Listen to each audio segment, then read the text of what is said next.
Today we're going to share with you the joys of owning and operating your own sawmill, and we'll walk you through the process as we mill a small oak log. So welcome to Peaks Peak Hobby Homestead. My name's Lucas, and we're sharing our hobbies on 38 acres in eastern Kentucky.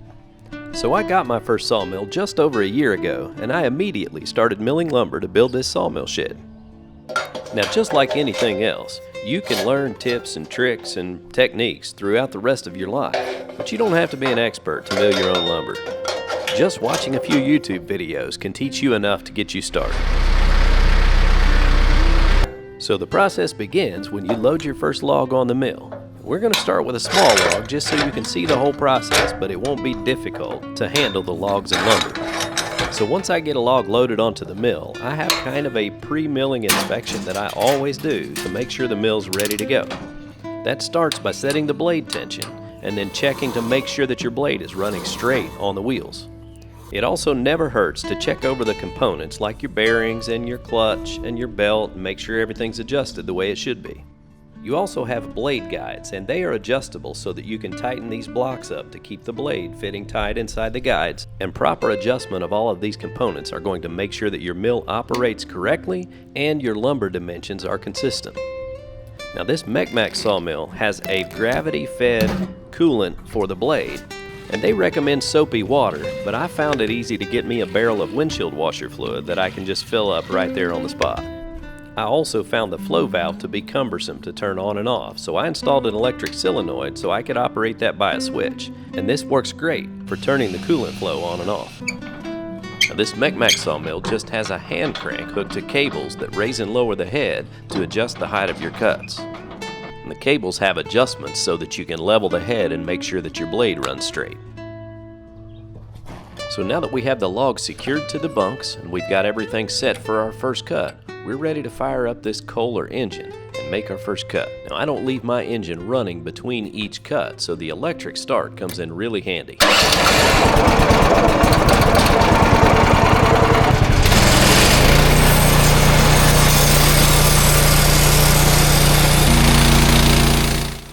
So as we start our first cut here, I realized I had my blade guide adjusted too tight to the log, and we weren't going to clear this nub of a limb that was sticking out.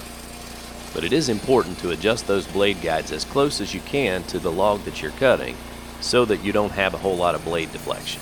Now as you make the first 4 cuts on your log, you will have at least 4 slabs that will be scrap. We don't want those to go to waste, so we got us a log splitter so that we can cut those into firewood. And you'll want to think about an efficient setup to handle those slabs because they pile up fast. And of course the other consideration is where you're going to get your logs. We've been doing a lot of upgrades to the property, so we've harvested a lot of logs off of our own land. So after each cut, there's a bit of a reset that has to take place, and so I always shut off the engine and get the head pulled back out of the way before I start turning the log and get it set for the next cut.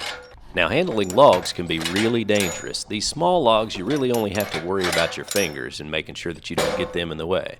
But when you're handling bigger logs, you need to make sure you don't have your legs and arms in places where they can get crushed as well. Now what I'm doing right now is adjusting the log stops, and the log stops are what keep the log from pushing off of the edge of the mill from the pressure of the blade. And the key to properly adjusting log stops is to adjust them high enough that they'll stabilize the log, but low enough that the blade won't hit them. Now I mentioned earlier that we used windshield washer fluid for blade coolant, and it is important to keep your blade from getting too hot because heat will cause your blade tension to change, and that can cause things to get out of adjustment or even throw the blade off. Now after the second cut, you're ready to put the log up on its side, and then it becomes important to square up the log and make sure that you get good square lumber. So I usually square up the log, and then I clamp it down, then I check it again to make sure that it's still square with the bunks. Now of course all of this relies on the fact that you have a good level mill bed and that your blade is adjusted level in relation to it. All of these adjustments will add up to consistency in your lumber product. So what I'm milling here are just purlins for my equipment shed build. So I'm basically just making some 1x4 materials. But I usually don't worry too much about the dimensions of my log until I get a squared up can. Then I can measure it and maximize what lumber I can get out of it. Now, if you're new to the sawmill world, a cant is just the square beam that you're left with after you cut the 4 round sides off of a log. Now, you may notice me adjusting a motorcycle jack there, and the purpose of that is when you have a log that is smaller on one end than the other, you can jack up one end so that you can keep the pith in the center of your cant.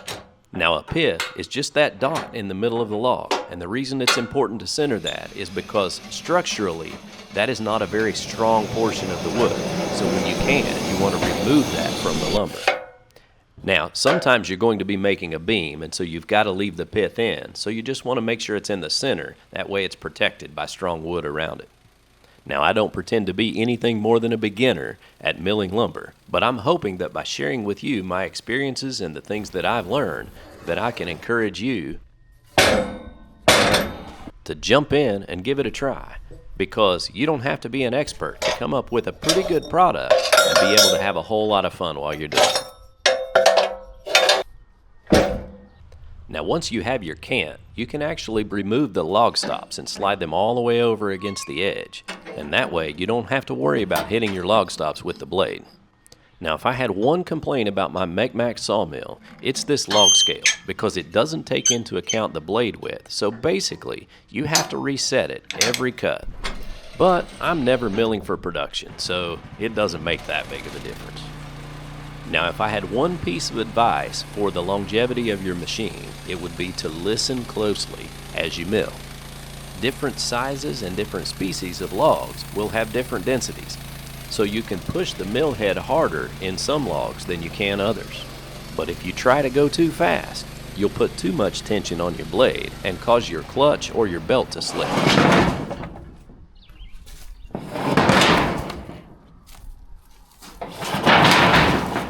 Now, the next part of making lumber is to make sure that you store your cut lumber out of direct sunlight where it can dry out. Now, this particular stack is kind of my miscellaneous scrap, so it's not pretty. But you basically want to store your lumber on level ground, and you want to put spacers in between each stack so that the air can get through there and dry it out. Again, the more consistent you can be with this process, the more consistent your final product will be.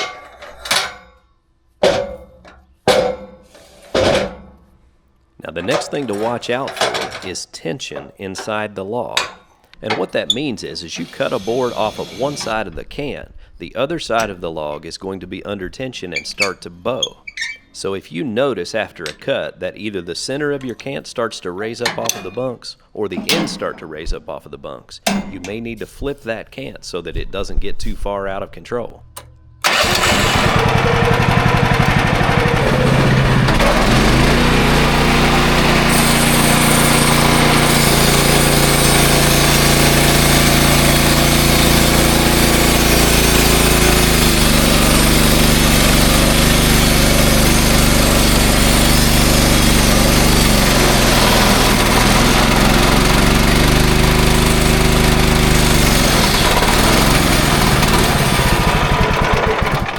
Also, these things run on gas, so you've got to make sure you have some in there.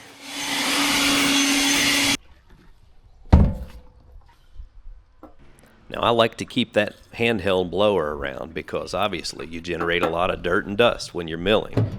So that just helps make cleanup easier. So where were we? Oh, that's right, making our final cuts. I really enjoy this hobby of running the sawmill because it does involve some planning and strategy. And while I have so much left to learn about how to properly mill lumber, I have already built so many cool things out of lumber off of my mill.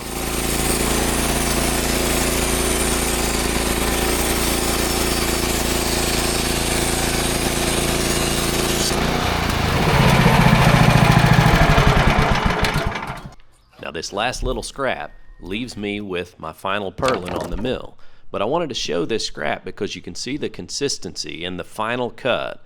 We were able to shave off about 3/16 of an inch, and it remained the same all the way from one end of the cant to the other. When you start to notice that your lumber is flaring on one end or the other, then you need to be thinking about what could cause that.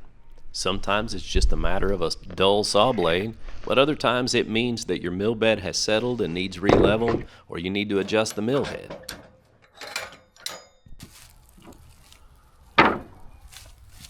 Now obviously we didn't get a lot of yield out of this small log that we milled, but it's not going to go to waste, and a small log made it easier for me to demonstrate the techniques. Now we're making lumber to build that equipment shed, but I'm also always thinking about things that we can use the scraps for. Now obviously firewood isn't a waste, but I also look at pieces of wood like this that are so pretty, and I think about projects and crafts that we might be able to do with those to make some value out of them. I was able to take this slab right here and cut it into some nice pieces of wood that I ran through the planer and took my laser engraver to engrave some verses on them for Mother's Day presents. I was really excited with how they turned out. So once I've finished milling a log, I try to reset everything on the mill, loosen the tension on the mill head cables, loosen the tension on the blade, and then I get the blower back out and make sure that I've cleaned all the sawdust off of everything the best that I can. I use my equipment pretty hard, but with this sawmill I've had it for a little over a year, and just this little bit of cleanup when I'm finished up has kept it looking pretty nice and in good shape. I've been really happy with this Mech-Mac sawmill. I never would have dreamed that in just a year we would have been able to accomplish what we have by milling and building with our own lumber. So guys, I hope you've enjoyed getting to see what it's like owning your own sawmill. And until next time, be sure and get outside and enjoy God's creation because it's absolutely beautiful out here. You all have a good day.